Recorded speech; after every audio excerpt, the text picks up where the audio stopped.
এক সময়ের কথা, এক গায়ে থাকতেন এক দাদি। তিনি ছিলেন খুবই মজার মানুষ, আর তার গল্প শোনার জন্য প্রতিদিন সন্ধ্যায় গ্রামের সব বাচ্চারা তার উঠোনে জড়ো হতো। দাদির সবচেয়ে প্রিয় গল্প ছিল চালাক খরগোশ আর বোকা বাঘ। একদিন এক খরগোশ জঙ্গলে হাঁটছিল। হঠাৎ এক বিশাল বাঘ এসে তাকে ধরে ফেলল। খরগোশ ভয় পেলেও তার মাথায় এক বুদ্ধি এলো।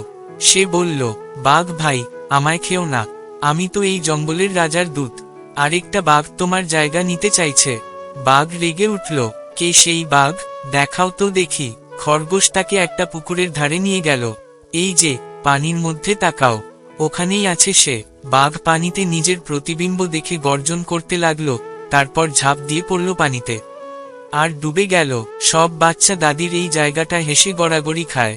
দাদি তখন মুচকি হেসে বলেন, বুদ্ধি থাকলে শক্তি লাগে না। আরো নতুন নতুন ভিডিও পেতে এই চ্যানেলটি লাইক ও সাবস্ক্রাইব করুন।